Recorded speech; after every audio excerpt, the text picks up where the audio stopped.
1943년도에 피카소가요, 길거리를 지나가다가 저 버려진 자전거 하나를 발견한 거예요. 그런데 이 피카소는 저 버려진 자전거를 그냥 지나가지 않고 자전거를 뜯어다가 핸들을 뜯고 바퀴를 뜯고 안장을 뜯은 다음에 저 핸들을 거꾸로 뒤집어 가지고 작품 하나를 만들었습니다. 그래서 이 작품을 황소머리라고 피카소가 작품을 만들었어요. 이 황소머리라는 이 작품이 50년이 지난 다음에 런던의 경매에서 낙찰이 됐는데 얼마에 낙찰이 됐을까요? 퀴즈 한번 내볼까요? 이런 거 하면 재밌죠. 이거 맞추시면 그만둘게요. 예배 여기서 마무리하도록 하겠습니다. 자, 목숨 걸고 맞추시겠죠. 자, 대신 스마트폰 여러분 검색 안 됩니다.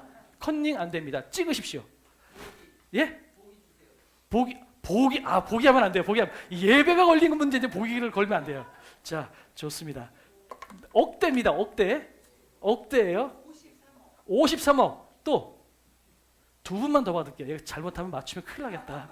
두 분만 더 받겠습니다. 53억.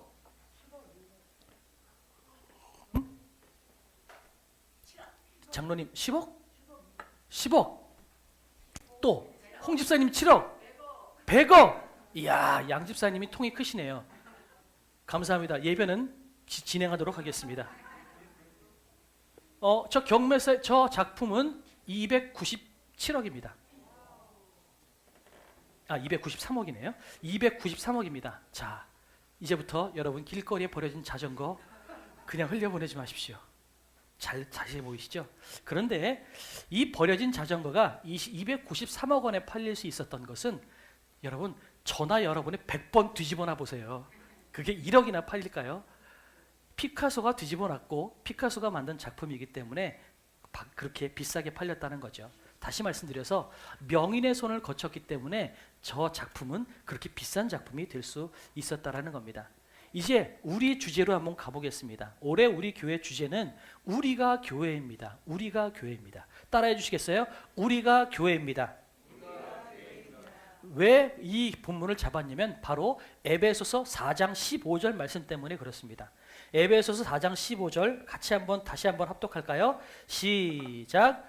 오직 사랑 안에서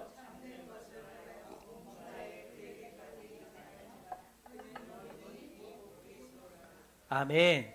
자, 우리는 예수 그리스도를 머리로 한 교회다라고 성경이 지금 이야기를 하고 있습니다. 우리는 예수 그리스도를 머리로 한 교회다. 지난주까지의 말씀을 다시 한번 인용해 보자면 우리는 포도나무에 접붙임되어 있는 포도나무 가지다라고 하는 의미입니다.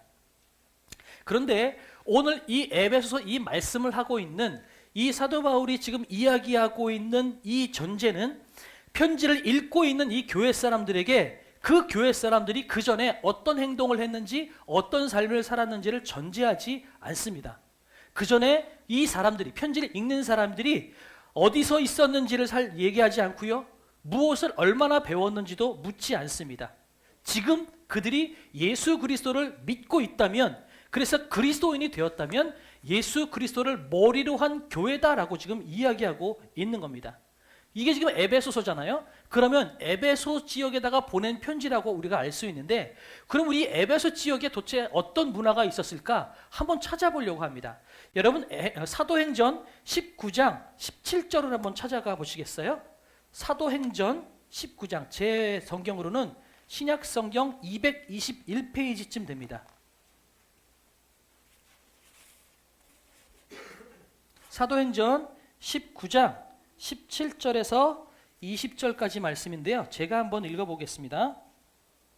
사도행전 19장 17절에서 20절 에베소에 사는 유대인과 헬라인들이 다 이 일을 알고 두려워하여 주 예수의 이름을 높이고 믿는 사람들이 많이 와서 자복하여 행한 일을 알리며 또 마술을 행하던 많은 사람이 그 책을 모아가지고 와서 모든 사람 앞에서 불사르니 그 책값을 계산한 즉 은 5만이나 되더라. 이와 같이 주의 말씀이 힘이 있어 흥왕하여 세력이 얻어졌더라. 아멘. 지금 이 본문은요.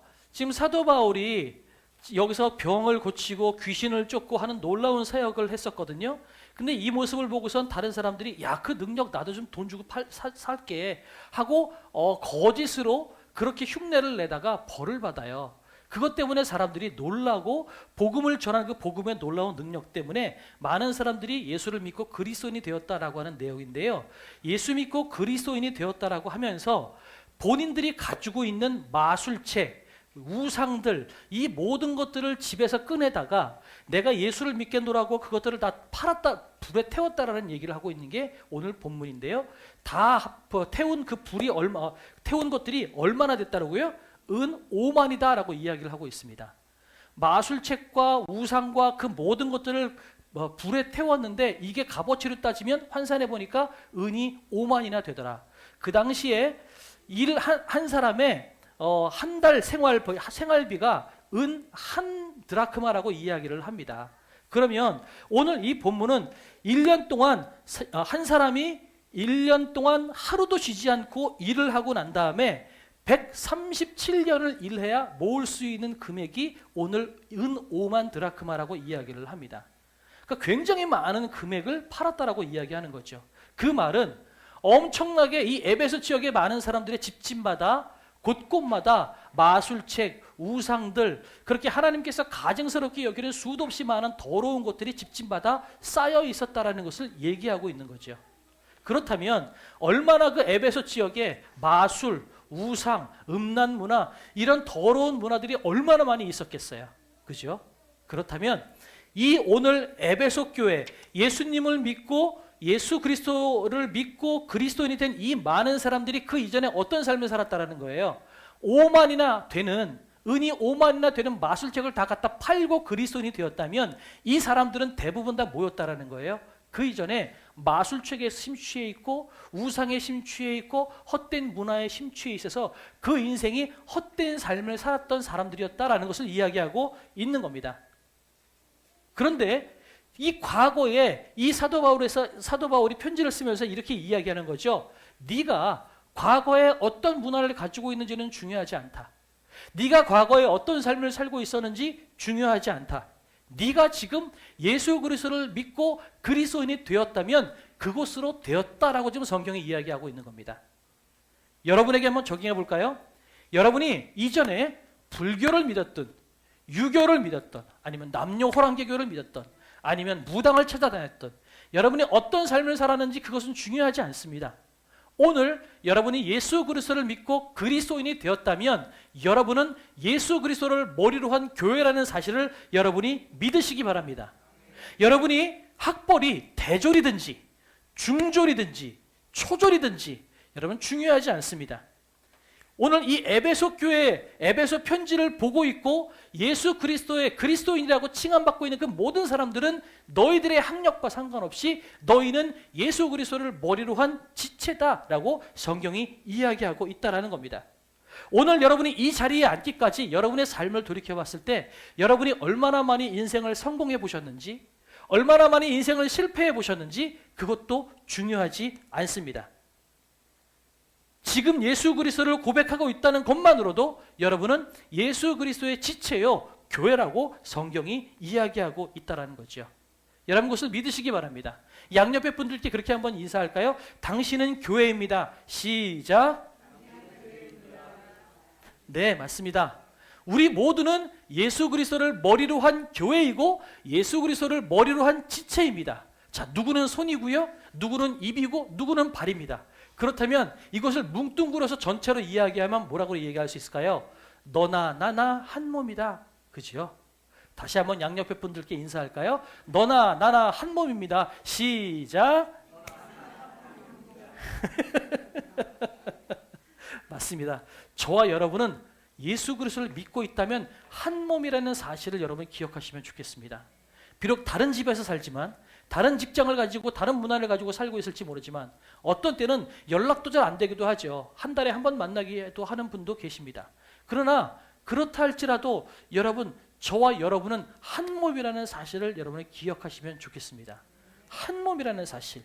여러분 회사에 입사를 하려면요, 많은 사람들이 이력서와 자기소개서를 냅니다. 그런데 이것 가지고 그 사람의 그 전에 어떤 삶을 살았는지를 파악하고 난 다음에 그것 가지고도 만족 못하니까 그 다음에 뭘 해요? 면접을 보죠. 면접을 통해서 이 사람이 어떤 성품을 가지고 있고 이 사람의 장점이 뭐고 단점이 뭔지를 캐냅니다. 왜 그렇게 하나요? 우리 회사에 그 사람이 잘 맞는 인재인지, 우리 회사를 발전시키기에 적합한 인재인지를 찾기 위해서 그 사람의 뒤를 계속해서 캐내는 거죠.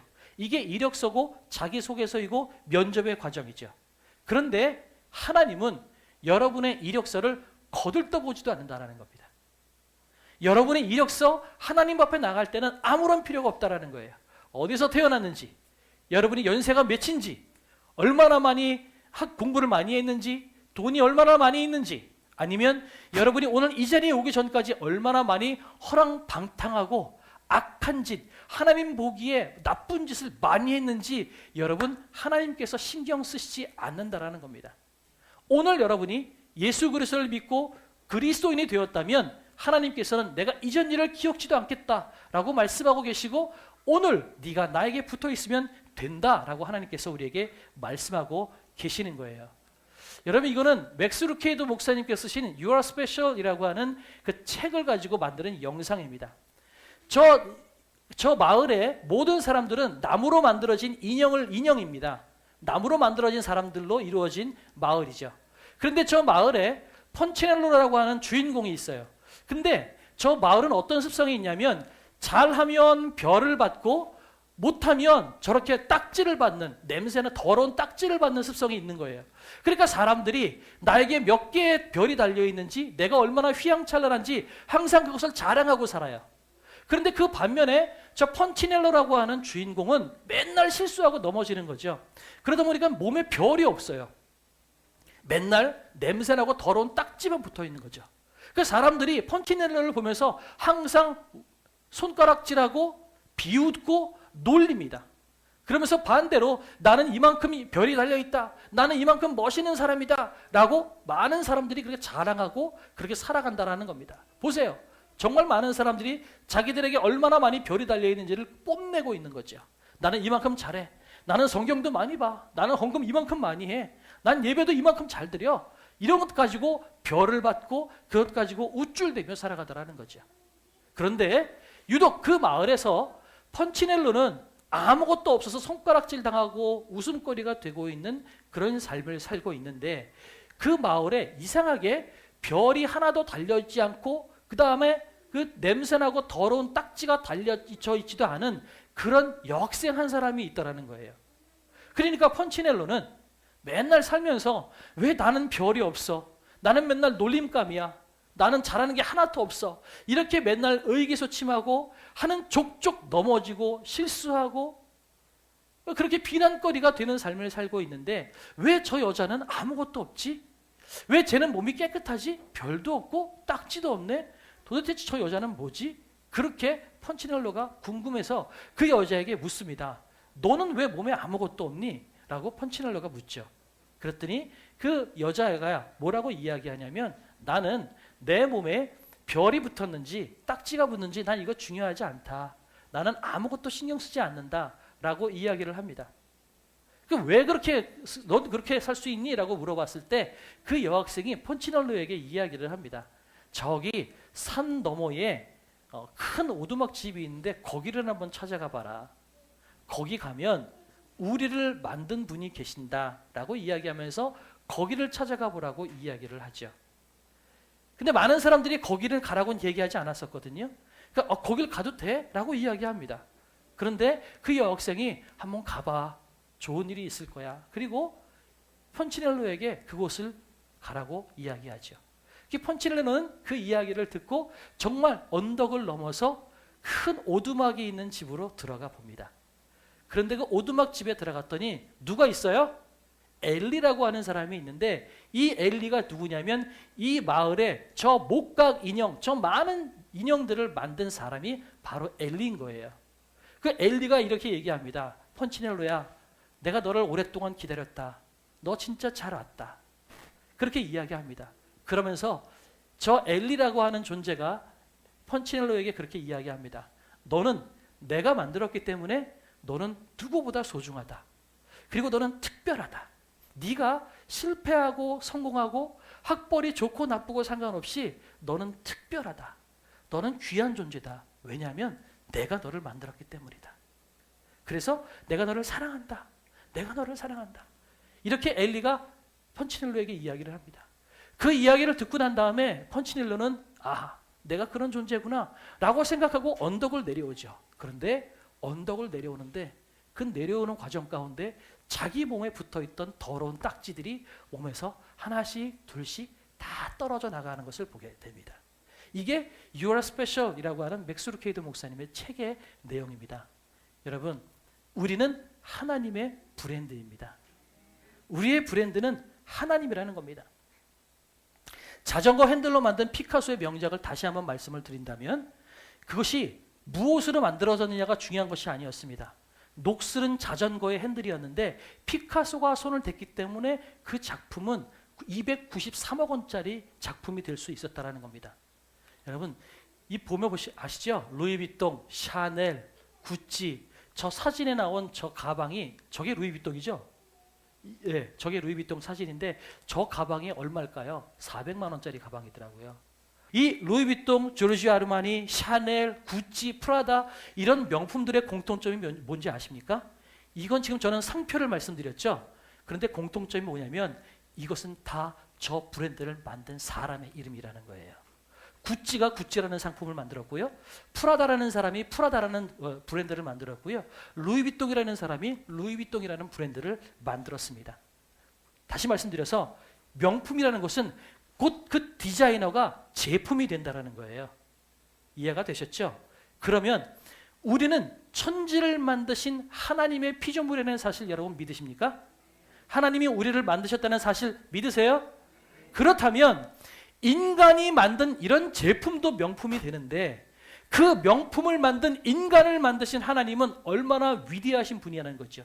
그리고 그 하나님께서 우리를 지으셨다면 우리는 또한 얼마나 위대한 명품이겠냐라는 거죠.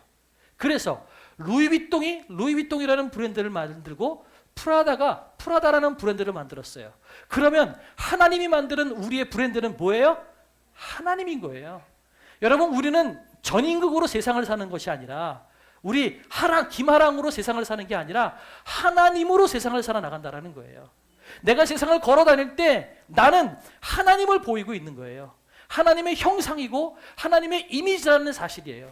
나는 내 이름으로 사는 것이 아니라 하나님의 이름을 걸고 살아가는 하나님의 명품이라고 하는 하나님을 들고 우리가 살아가는 존재라는 사실을 우리가 믿었으면 좋겠어요. 그래서 성경에도 그렇게 이야기합니다. 시편에 내가 주께 감사하오면 나를 지으심이 심히 기묘하심이라. 주께서 하시는 일이 기이함을 내 영혼이 잘 아나이다. 이거 영어로 한번 볼게요. I praise you. 내가 하나님을 찬양합니다. 왜냐하면 I am fearfully and wonderfully made. 내가 만들어졌다라고 이야기하는데 뭐라고 만들어졌냐면 fearfully, 두려울 정도로 완벽하게 만들어졌다는 거예요. 여러분은 두려울 정도로 완벽하게 만드는 거예요. 그냥 잘 만들었다가 아니라 세상에 이렇게 만들 수 있어? 라고 할 정도로 여러분은 완벽하게 만들어졌다는 거예요. 또 한 가지 wonderfully, 놀랄만하게 여러분이 만들어졌다는 거예요. 그래서 your works are wonderful. I know that full well. 하나님께서 나를 만드신 것은 너무나 완벽하셔서 더 이상 이제는 고칠 데가 없고 손댈 데가 없을 만큼 여러분 충만하게 완벽하게 잘 만들어진 존재가 바로 여러분이라고 이야기하는 것이 시편 139편 14절의 말씀이라는 거예요. 여러분은 그냥 하찮은 존재가 아니라 완벽하게 만들어진 존재라는 겁니다. 인간의 몸속에 핏줄이요 다 뽑아가지고 연결을 해보면 지구를 2바퀴를 돌릴 수가 있대요. 그만큼 긴 핏줄이 우리 몸속 안에 있는데 여러분 연세가 들어서 어느 정도 노쇠해지기 전까지 우리 핏줄은 완벽하게 어느 한 군데 막히지 않고 끊어지지 않고 그 긴 핏줄이 내 몸 안에서 다 돌고 있잖아요. 내 몸 안에서 필요 없는 것이 뭐가 있겠어요? 아무것도 없어요. 이 눈썹 하나조차 눈으로 들어가는 먼지를 막기 위해서 우산처럼 내 앞에 달려있는 건 아니겠습니까? 그렇게 놓고 본다면 내 몸에 그 어느 것 하나 필요 없는 존재가 없어요. 그러니 여러분은 완벽하게 만들어진 존재라는 사실을 여러분이 믿으셨으면 좋겠습니다. 양옆의 분들에게 그렇게 다시 한번 인사할까요? 당신은 완벽합니다. 시작. 한 번 더. 당신은 명품입니다. 아멘. 예, 그렇습니다. 그런데 그 명품인 우리를 하나님께서 지으셨으니 우리는 누가 책임져요? 하나님이 책임져 주신다라는 겁니다. 포도나무에 매달린 우리가 무엇을 맺을지 그것은 내 걱정이 아니라 이제부터는 포도나무의 걱정입니다. 나는 포도나무에 붙어 있기만 하고 포도나무 가지가 되어 있으면 되지, 그 다음에 포도 열매가 맺을 수 있도록 양분을 주고 물을 주는 건 내가 하는 게 아니라 포도나무가 해주는 거라는 거죠. 그래서 내가 잘 열매가 맺을 수 있도록 잔가지가 생기면 농부가 우리를 가지치기 하고, 때로는 우리가 기울어졌을 때 우리를 들어 올려서 지식대로 다시 세워주시는 것, 이게 하나님이시라는 거예요. 이제부터 내 인생의 걱정과 미래의 설계는 농부이신 하나님의 몫이고, 우리는 예수님께, 하나님께 포도나무에 걸려 있기만 하면 된다라는 겁니다. 그러니 여러분, 우리는 우리의 인생을 걱정할 필요가 없다라는 거예요. 걱정, 근심, 염려는 누구의 몫이에요? 하나님의 몫이라는 거예요. 걱정, 근심, 염려는 우리가 해야 될 것이 아니라 하나님이 하셔야 될 일이라는 사실, 여러분이 믿음으로 고백하시기 바랍니다. 그래서 오늘 첫 찬양이 살아계신 주였던 거예요. 내 삶에 걱정, 근심 전혀 없습니다. 여러분, 걱정, 근심은 하나님의 몫이에요. 여러분이 잘 살고 못 사는 건 하나님의 몫이지, 우리는 하나님께 붙어있기 때문에 하나님께만 그냥 하나님 내 인생 책임져 주십시오, 그렇게 살아가면 된다는 거죠. 그러면 하나님께서 우리의 인생을 책임져 주신다면 교회의 머리가 예수 그리스도고 우리는 그 머리를 모신 손과 발이라면, 그러면 우리는 무엇을 해야 될지, 어디로 가야 될지 걱정할 필요가 없는 거죠. 머리가 시키는 대로 하기만 하면 돼요. 머리가 가라 그러면 가면 돼요. 자라 그러면 자면 돼요. 이것이 우리가 하기만 하면 되는 일이라는 겁니다. 그래서 여러분, 올 한 해 우리가 주제가 우리가 교회입니다 라는 주제를 적었지만 그 본문 말씀은 마태복음 6장 33절을 적었어요. 그 마태복음 6장 33절 말씀이 뭔지 아세요? 그런즉 너희는 그의 나라와 그의 의를 구하라, 그리하면 이 모든 것을 너희에게 더하시리라. 이 말은요, 네가 기도하면 그의 나라와 그의 의를 구하면 그러면 내가 나 다 챙겨줄게 라고 하는 말이 아니에요. 거꾸로 해석을 하셔야 돼요. 내가 너의 모든 것들을 책임져 주니까 너는 네 걱정하지 말고 하나님의 나라, 다시 말해서 네가 포도나무에 잘 붙어 있는 것만 생각해 라고 하는 게 마태복음 6장 33절의 말씀이에요. 같이 이 마태복음 6장 26절서부터 같이 쭉 읽어보도록 하겠습니다. 시작. 공중에 새를 보라. 심지도 않고 거두지도 않고 창고에 모아들이지도 아니하되 너희 하늘 아버지께서 기르시나니 너희는 이것들보다 귀하지 아니하냐? 너희 중에 누가 염려함으로 그 키를 한 자라도 더할 수 있겠느냐? 또 너희가 어찌 의복을 위하여 염려하느냐? 들의 백합화가 어떻게 자라는가 생각하여 보라. 수고도 아니하고 길쌈도 아니하느니라.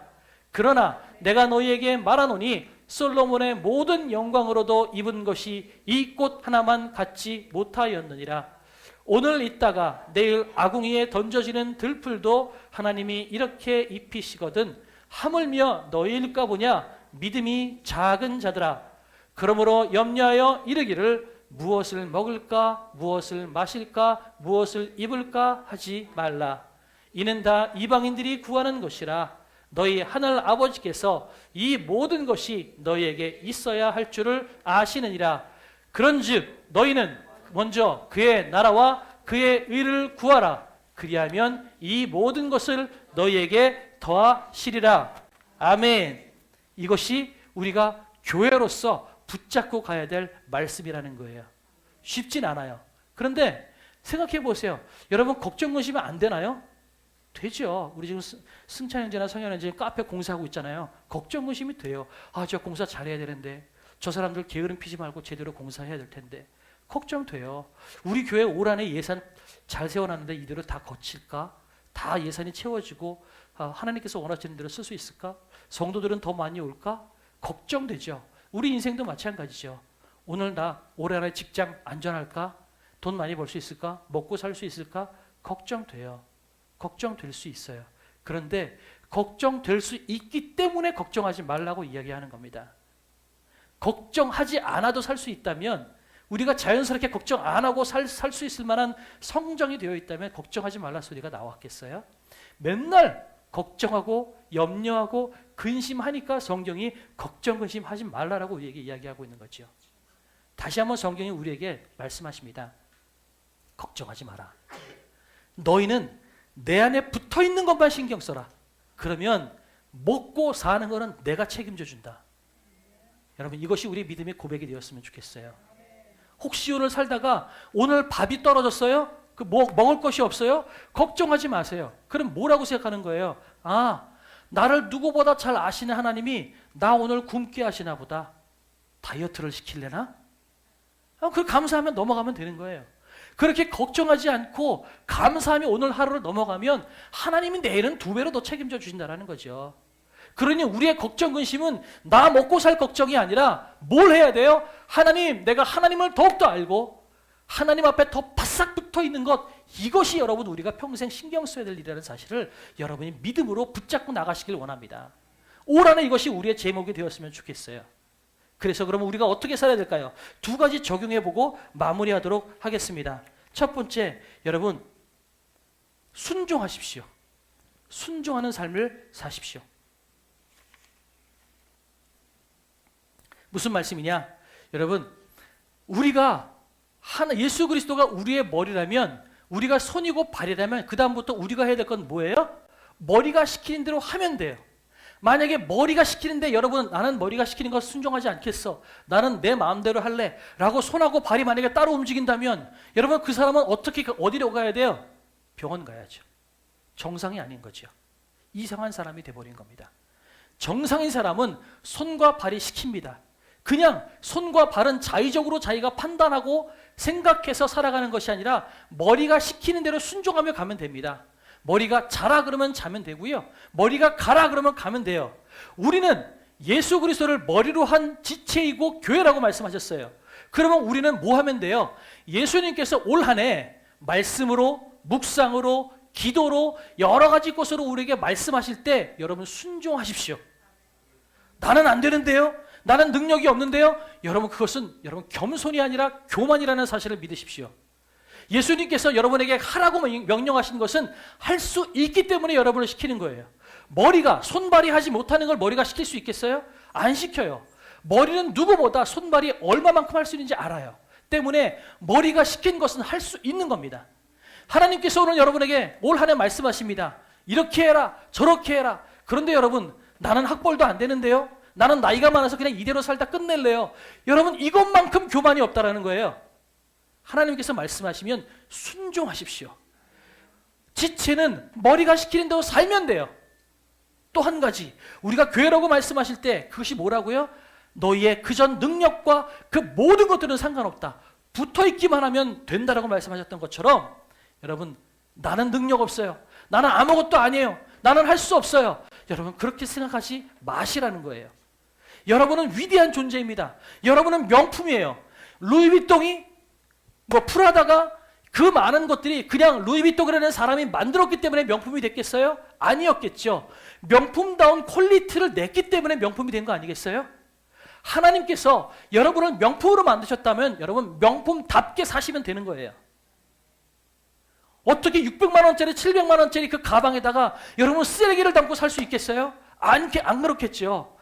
그렇게 비싼 가방이라면 가장 귀한 것, 가장 소중한 것, 그런 것들을 들고 다니지 않겠어요?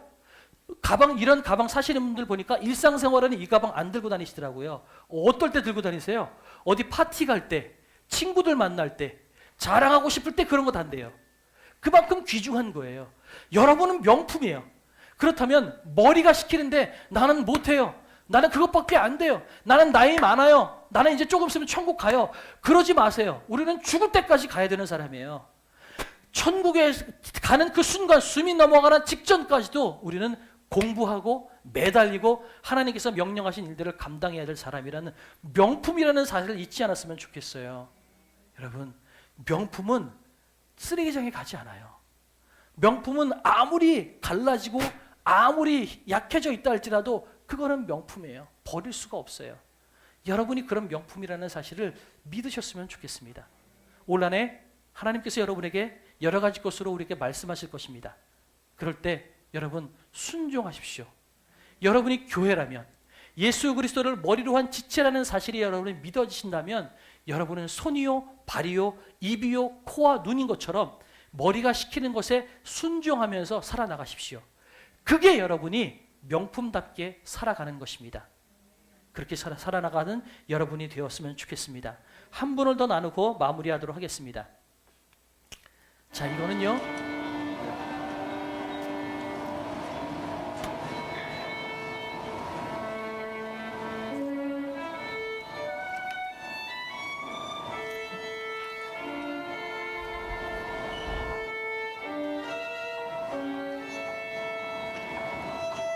이거는 10년쯤 전에요, 한 티셔츠를 입은 청바지가 워싱턴 DC의 지하철역에서 바이올린을 연주하고 있는 장면입니다. 실제로 저 장면을 녹화를 다 해놓은 건데요, 43분 동안 저 청년이 연주를 했습니다. 그 청년이 43분 동안 연주하면서 받은 돈은 뭐냐면, 여러분, 많은 사람들이 지나가다 동전 하나씩 던졌겠죠? 총 32달러 17센트를 얻었다고 합니다.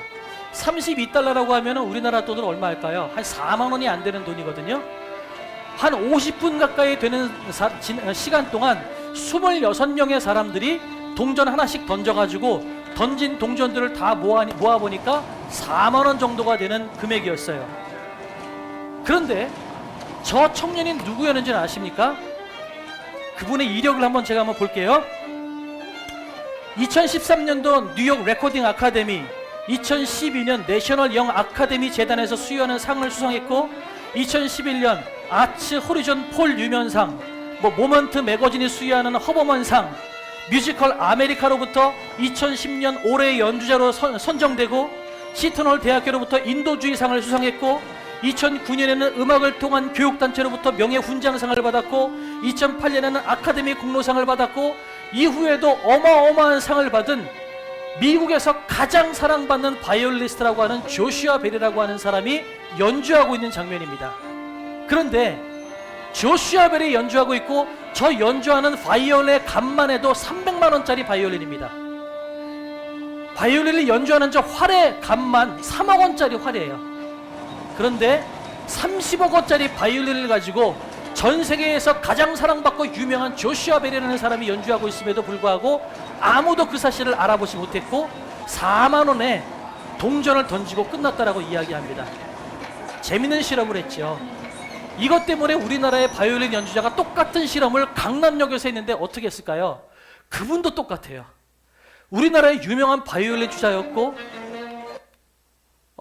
그렇게 바이올린 연주를 똑같이 불과 돈 10,000원도 벌지 못했다고 합니다. 이게 무슨 얘기인 줄 아세요? 세상은 자기들이 가지고 있는 프레임과 자기들이 가지고 있는 선입견과 편견 때문에 저 사람이 얼마나 귀중한 존재인지를 모르는 거예요. 세상은 자기들이 가지고 있는 생각, 돈이 많아야 돼, 차는 큰 거 타야 돼, 그래도 멋있게 살아야지, 그래도 명품백 하나는 들어야지, 여러분 이런 프레임이 있기 때문에 우리가 얼마나 명품이고 귀한 존재인지를 모르고 있다는 거죠. 그러나 세상이 여러분을 알아주지 않고 여러분에게 동전 하나 던질 정도로밖에 여러분을 취급하지 못한다 할지라도 세상의 음성에 여러분 속지 마십시오. 여러분은 하나님이 만드신 하나님의 브랜드, 하나님의 명품이라는 사실을 여러분이 기억하셨으면 좋겠습니다.